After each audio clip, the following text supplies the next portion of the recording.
Muntik pang mapaaway sina Carl Tamayo sa KBL. Na-hype ang mga cheering squad ng kalaban sa isa pa nating kababayan sa KBL. Solid talaga ng tiwala ng head coach ng LG Shakers kay Carl Tamayo. Hindi lang yan, isang pamilya sa KBL pa ang na-hype sa mainit na performance ni Kabayan.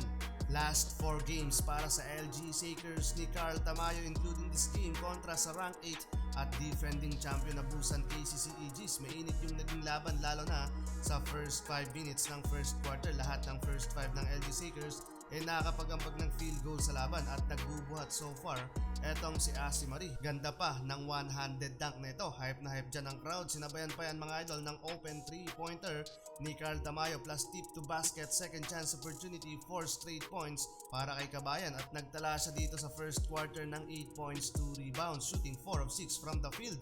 Lamang ng 6 points ang visiting team, 16-22 sa pagtatapos ng first quarter.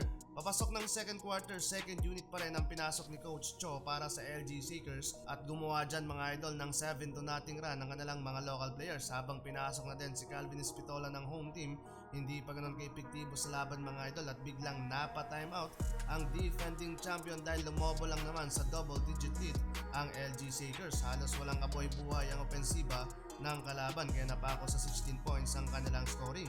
Pero halfway ng quarter, hype na hype ang cheering squad ng kalaban dahil sa wing 3-pointer ni Calvin Espitola. Napapa-take over dito mga idol ang 5'11 point guard sa laban at nakapag-run pa mga idol para unti-unting maibaba ang advantage ng LG Shakers. Kaya after ng timeout, pinasok na ang starting lineup ng LG Shakers at instant impact sa offensive play etong si Carl Tamayo. Hindi lang yan mga idol, nalugi din sa rebounding ang kalaban pagsabay naglalaro etong sina Asi Marie at Carl Tamayo. Kaya bumalik ulit sa LG Shakers ang momentum at malaking kalamangan. Mapapaaway pa yata mga idol ang dalawang magkalabang import at nagkakapikunan na nga.